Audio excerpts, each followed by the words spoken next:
In a river town at the foot of tall hills, there lived a young man named Solon. He was bright, energetic, full of ideas. People liked being around him because his enthusiasm was contagious. When Solon walked into a room, he brought warmth with him. But Solon had a pattern he could not see in himself. Every few weeks, a new idea would arrive. Start a trade business, learn to make candles, build a boat and carry goods down the river. Each idea felt like the one, the real one, the one that would finally change everything. And each time, Solon would go to the market square, find his friends, and tell them everything. The plan, the vision, what it would look like when it was done. And people would listen and respond and praise him. "What a great idea, Solon! You'd be wonderful at that. This town needs exactly that." And Solon would walk home feeling like a man who had already succeeded. That night, he would sleep well, and the next morning, something would be different. The idea that had felt burning and urgent now felt somehow manageable. Not urgent, not pressing. Like a door he could walk through any time he chose. So he waited. Days passed, then weeks. The idea grew quieter. Something new arrived, and the cycle began again. Years passed this way. Solon made many announcements. He received much praise. He completed almost nothing. And slowly, without fully understanding why, he began to feel ashamed. Not of any single failure, but of the gap. The growing, undeniable gap between who he told people he was going to be and who he actually was. He stopped going to the market square as often. He stopped meeting his friends for meals. He sat alone more. He thought more. And one evening, he walked to the river and sat on the bank and watched the water move and asked himself honestly, "Why do I keep stopping? What is wrong with me?" An old woman lived nearby in a small stone house with a garden. Her name was Vera. She had lived in the town her whole life. She had watched many people come and go. She rarely gave advice, but when she did, people remembered it. She had seen Solon sitting by the river. She came and sat beside him. Not close, not intrusive, just present. After a long silence, Solon spoke. "I have so many ideas," he said, "but nothing ever gets built. I don't understand it. I'm not lazy.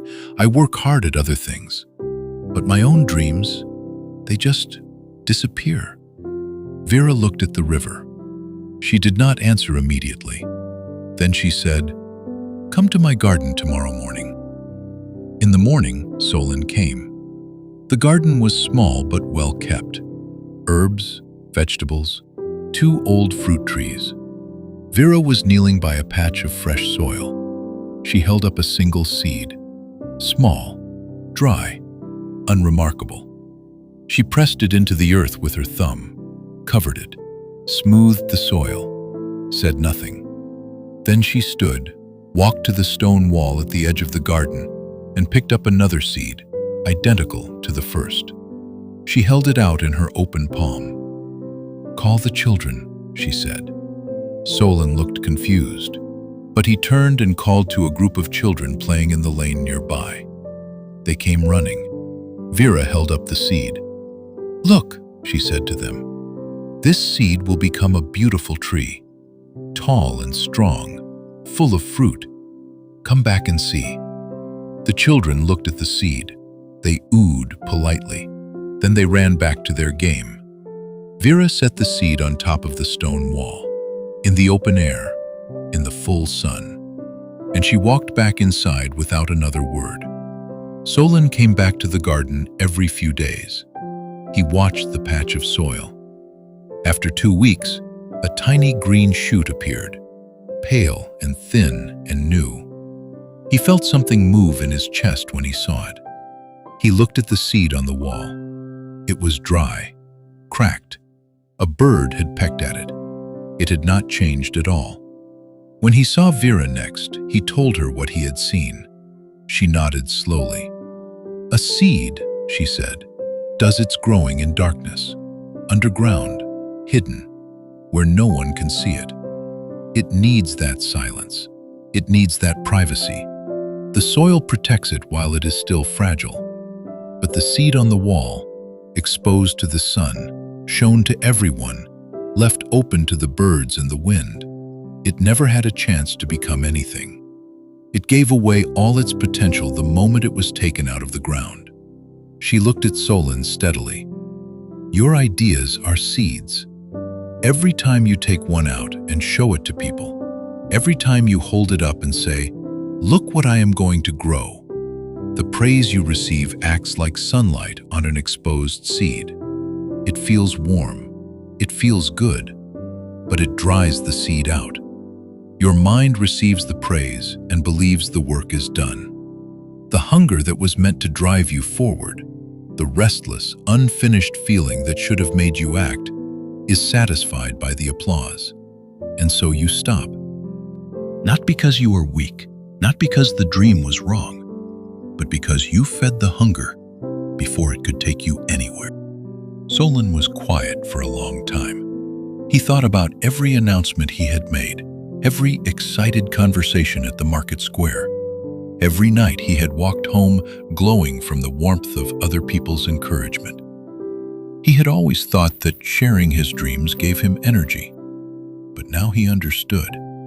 It had been draining him, giving him the feeling of progress without any of the movement, letting him feel like a builder without ever picking up a tool. "So what do I do?" he asked. Vera picked up a small trowel and turned it in her hands.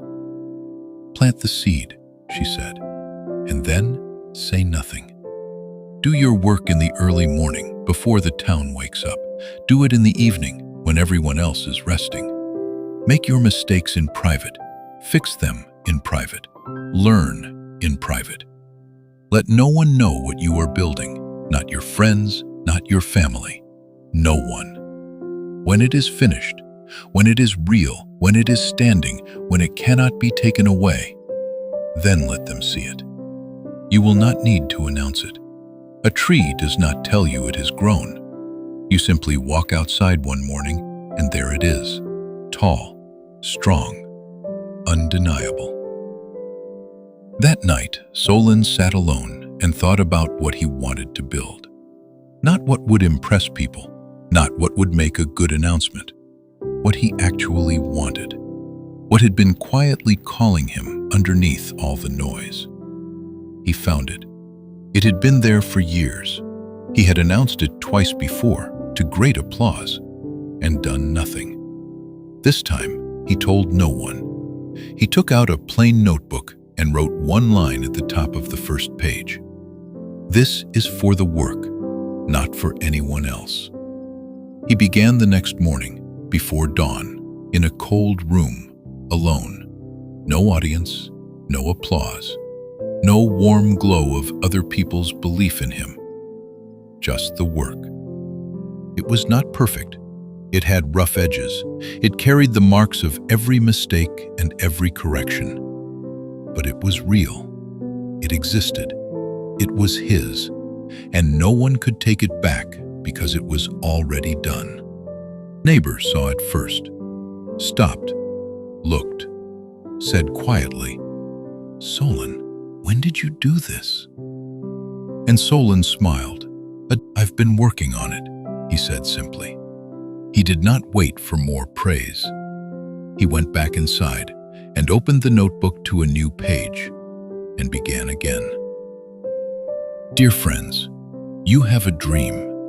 Maybe you have had it for a long time. Maybe it arrived just recently, and you want to tell someone. That urge is not wrong. It comes from genuine excitement, from hope. But understand what happens when you give that excitement away too soon. The praise you receive becomes the reward, and once the reward arrives, the work becomes optional. Your mind does not know the difference between the feeling of finishing something and the feeling of being told you will finish something. Both feel like success. So it stops pushing. This is not a flaw in you. It is simply how the mind works. And once you understand it, you can work with it. Plant the seed in the ground, not on the wall, not in the open, not in the warmth of other people's attention. In the ground, in the quiet, in the private, in the unglamorous daily effort that no one sees, and no one praises, and no one even knows is happening. Do that long enough, and one morning you will walk outside, and there will be something standing that was not there before. Something real, something finished, something that speaks without you having to say a single word. The world does not need to know what you are building. It only needs to see what you have built. Keep the seed in the ground. Say nothing. Just grow.